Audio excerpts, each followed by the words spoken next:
हाँ, इस एपिसोड में हम आपको stomach anatomy part 4 Hindi and English में बताना चाहेंगे। Applied anatomy. अप्लाइड एनाटॉमी में जैसे पहले पिछले एपिसोड में आपको बताया जा चुका है गैस्ट्राइटिस क्या है और गैस्ट्रिक एट्रोफी क्या है, तो उसी क्रम में हम आज आपको बताएंगे पेप्टिक अल्सर क्या है। तो पेप्टिक अल्सर के बारे में कहा जाता है कि erosion of the surface of any organ due to shedding, किसी भी आर्गन पर कहीं इरोजन हो जाना यानी खुरच जैसी इंजरी हो जाना, उसी को हम कहते हैं अल्सर। और peptic ulcer means an ulcer or you can say discontinuity of mucosa, an ulcer in the wall of stomach or duodenum which is two types। तो पेप्टिक अल्सर का मतलब यह है कि वह अल्सर जो स्टमक की दीवार में प्रेजेंट हो या फिर ड्यूडिनम की दीवार में प्रेजेंट हो, उसको हम दोनों को एक नाम देते हैं पेप्टिक अल्सर। तो इसमें होता क्या है, जो स्टमक की इनर लेयर म्यूकोजा है उसमें डिसकंटिन्यूटी का हो जाना, इसी को हम नाम देते हैं अल्सर का। तो अगर ये तो इसको हम दो वैरायटी में बांटते हैं, पहला है गैस्ट्रिक अल्सर और दूसरा है ड्यूडिनल अल्सर। यदि यह अल्सर स्टमक की दीवार में हो तो उसको हम नाम देंगे गैस्ट्रिक अल्सर, लेकिन यही इरोजन यदि ड्यूडिनम में हो तो उसको हम नाम देते हैं duodenal ulcer. Ulcer present in the wall of duodenum, ulcer present in the wall of stomach. अब इसके कारण क्या है, तो increased peptic activity due to excess secretion of pepsin in gastric juices. Gastric juice में पेप्सिन के secretion का amount काफी हद तक बढ़ जाना। ये पेप्सिन का सिक्रीशन, पेप्सिन क्या है, तो पेप्सिन वो होता है जो खास तौर से प्रोटीन को डाइजेस्ट करने का काम करता है। तो उसका अमाउंट यदि बढ़ जाए गैस्ट्रिक जूस में तो ये प्रॉब्लम हो सकती है, क्या, पेप्टिक अल्सर। दूसरा बताया गया hyper acidity of gastric juice.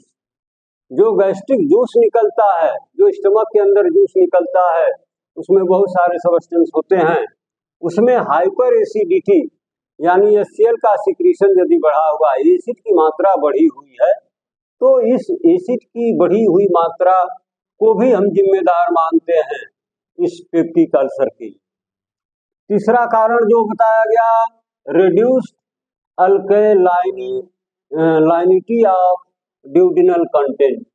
जो ड्यूडिनम के अंदर ये अल्कलाइन है, इसकी मात्रा कम हो जाए, सामान्य से कम हो जाए, तो फिर एसिड की एक्टिविटी बढ़ जाती है क्योंकि अल्कलाइन वहां पर कम होता है।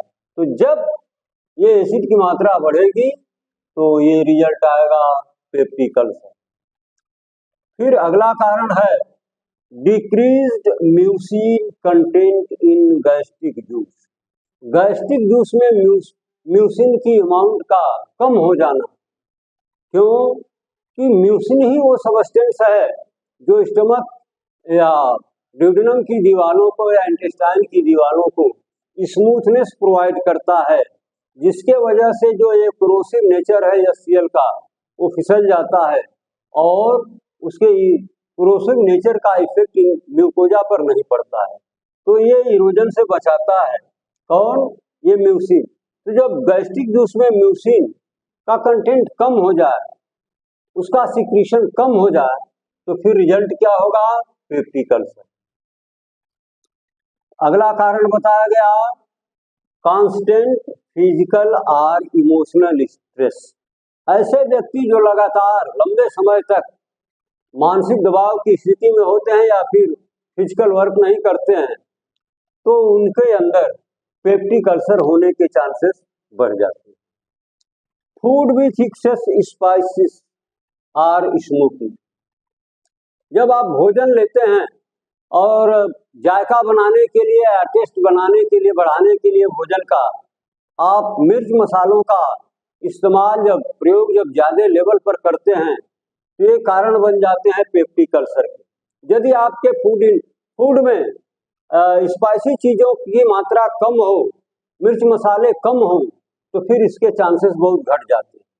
या फिर ऐसे लोगों में भी ये प्रॉब्लम हो सकती है जो स्मोकिंग के शिकार है, जो स्मोकिंग अधिक मात्रा में करते हैं, तो ये स्मोक भी पेप्टिक अल्सर का कारण माना जाता है।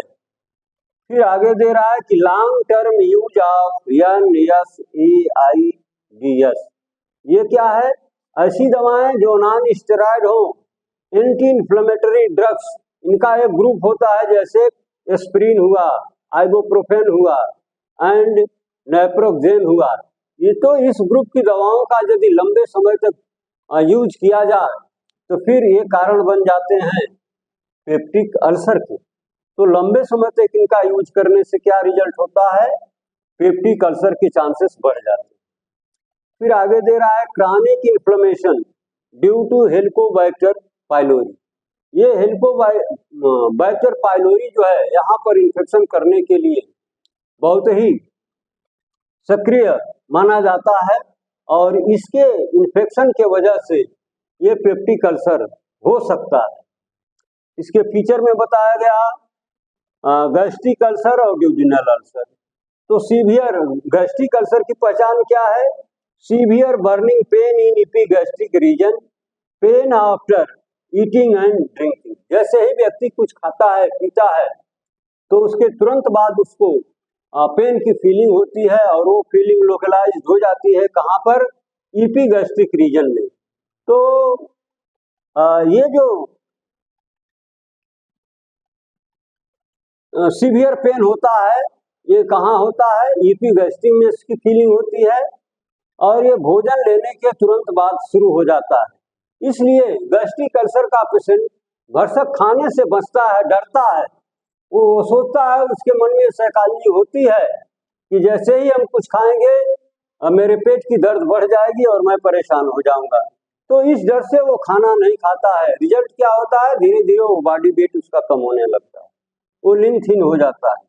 ड्यूडिनल में क्या होता है? Pain is felt after half hour after food intake. खाना खाने के आधा घंटा के बाद उसको दर्द की फीलिंग होती है। यानी वो कुछ न कुछ हमेशा खाता रहता है, तो उसे दर्द की फीलिंग नहीं होती है, कोई दिक्कत नहीं होती है। इसलिए ड्यूडिनल अल्सर का पेशेंट खाने में रुचि लेता है। रिजल्ट क्या होता है? उसका बॉडी वेट इंक्रीज कर जाता है, वो देखने में काफी हेल्दी लगने लगता है। और भी क्लिनिकल फीचर्स में आपको मिलेंगे नासिया की प्रॉब्लम, वोमिटिंग की प्रॉब्लम, हिमेटिमेसिस, मतलब जब वो उल्टी करता है तो उसमें ब्लड कंटेंट होता है अल्सर के केस में, तो ये लक्षण बहुत ही प्रोमिनेंट है। और क्या मिलता है? Heart burn due to regurgitation of acid from stomach into oesophagus. इसके कारण और क्या होता है कि ये जो इसोफेगस है, स्टमक से एसिड जो है उल्टे इसोफेगस में पहुंचने लगता है, और वहां पर हार्ट बर्न की लगता है कि उसके चेस्ट में बर्निंग हो रही है, जलन की फीलिंग होने लगती है। और क्या मिलेगा आपको? एनोरेक्सिया यानी लॉस ऑफ एपिटाइट। जब लॉस ऑफ एपिटाइट होगा तो रिजल्ट क्या होगा? Loss of body weight. उस व्यक्ति का वजन धीरे धीरे घट जाएगा और वो लीन थीन बॉडी हो जाएगा। फिर अभी अप्लाइड एनाटॉमी में कुछ और है जो हम अगले एपिसोड में आपको बताना चाहेंगे।